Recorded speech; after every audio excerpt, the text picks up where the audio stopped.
मित्रांनो, आपण मागच्या भागात पाहिलं की बिझनेस सुरू कसा करायचा आणि त्यासाठी भांडवल कसं उभं राहू शकतं.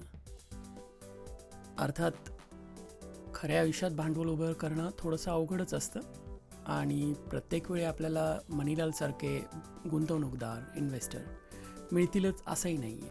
पण balance sheet, income statement, cash flow हे सगळं समजून घेण्यासाठी आपण गृहीत धरलं की मनीलालसारखे गुंतवणूकदार आपल्या बिझनेसमध्ये गुंतवणूक करायला तयार होतील.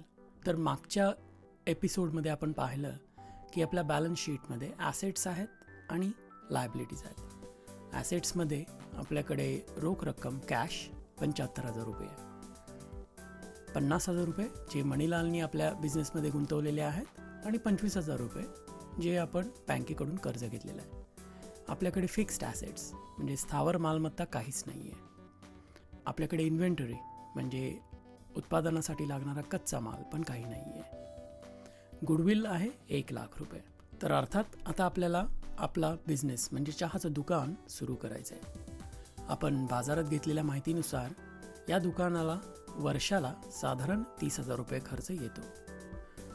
यालाच फिक्स्ड ॲसेट असंही म्हणतात. आणि बाजारात इतर घेतलेल्या माहितीनुसार चहाचं उत्पादन करण्यासाठी आपल्याला जी इन्व्हेंटरी लागते म्हणजे कच्चं सामान, दूध असेल, चहापत्ती असेल आणि साखर आणि इतर काही सामान, आणि इन्व्हेंटरीलाच cost of goods sold COGS असंही म्हणतात. जी ही इन्व्हेंटरी आहे ती वर्षाला साधारण 20,000 रुपयाची लागते. तर आता बघूयात आपण आपली नवीन बॅलन्स शीट कशी दिसते ते.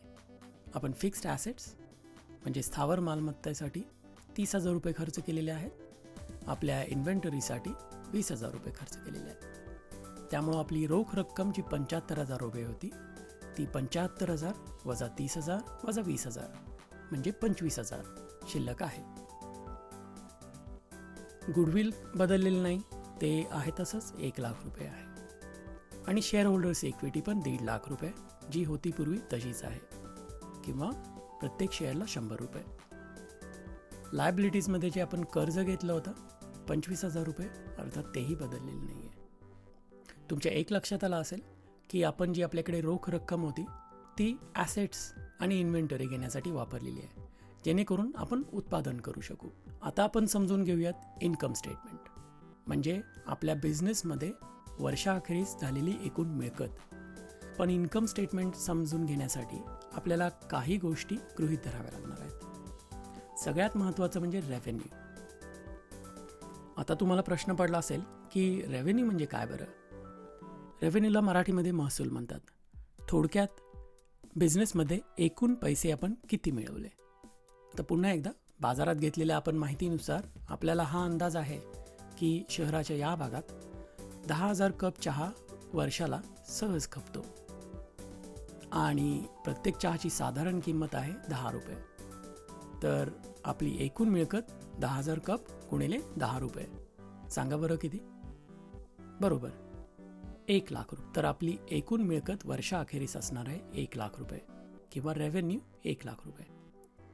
अर्थात आपल्याला काही इतर खर्च पण असणार आहेत आणि बाजारभावानुसार आपल्याला अंदाज आहे की आपल्या दुकानामध्ये जे कामगार काम करणार आहेत त्यांचा पगार आणि इतर खर्च जे आहे तो एकूण वर्षास असणार आहे 70,000 रुपये. तर चला बरं आपण इन्कम स्टेटमेंट म्हणजे आपली मिळकत कशी असणार आहे ते समजून घेऊ.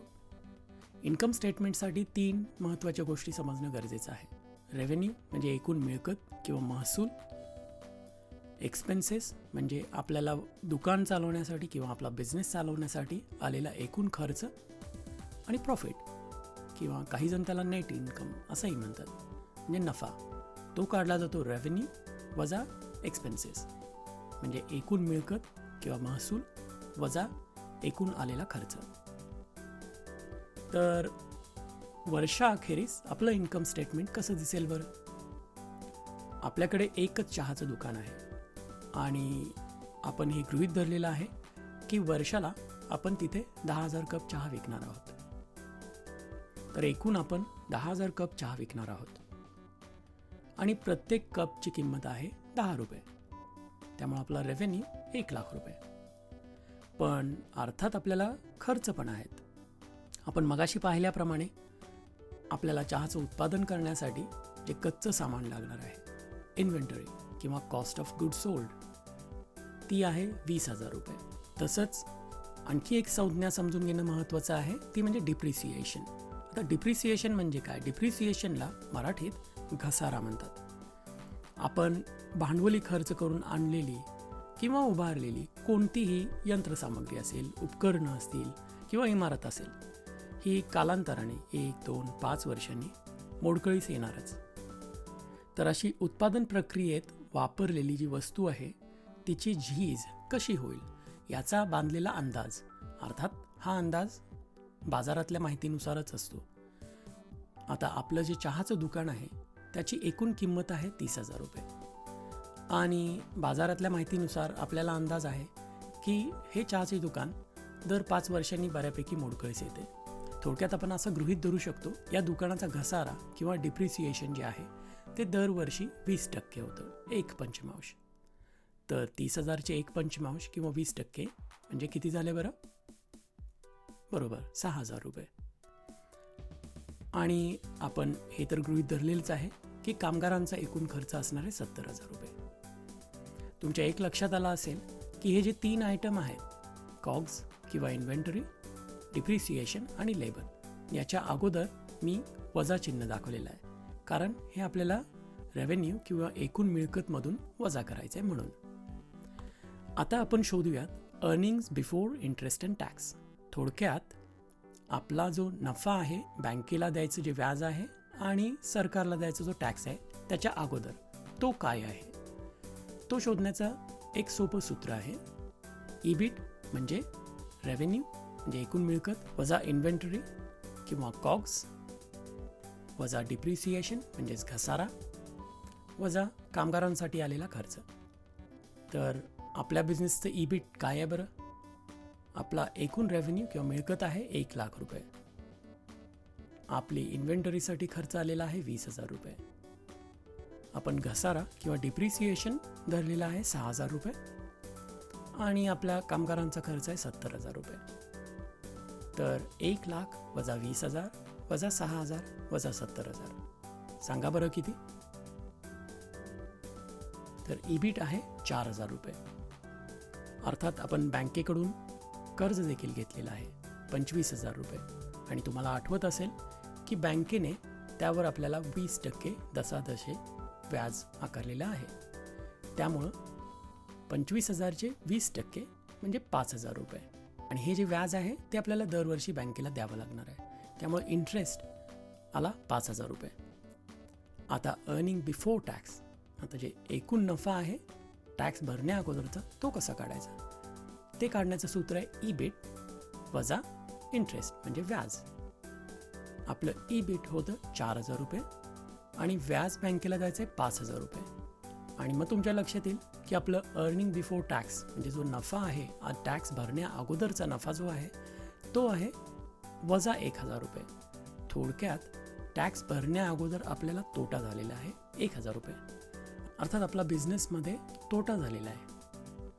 त्यामुळं आपण गव्हर्नमेंट म्हणजे सरकारकडून त्याच्यावर टॅक्स बेनिफिट किंवा टॅक्स परतावा घेऊ शकतो. साधारण बिझनेसेसना 35% दरवर्षी टॅक्स द्यावा लागतो. त्यामुळं असं आपण गृहीत धरू की सरकारकडून आपल्याला 350 रुपये परतावा मिळालेला आहे. त्यामुळं आपला नेट इन्कम म्हणजे एकूण नफा झालेला आहे वजा 1,000 अधिक 350 म्हणजे वजा 650 रुपये. थोडक्यात वर्षाअखेरीस आपलं नुकसान झालेलं आहे 650 रुपयांचं.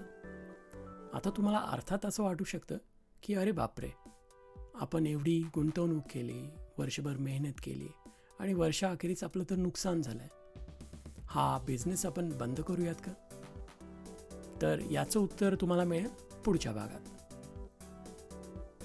तुम्हाला हा एपिसोड आवडला असेल तर प्लीज लाईक करा, सबस्क्राईब करा आणि शेअर करा. धन्यवाद.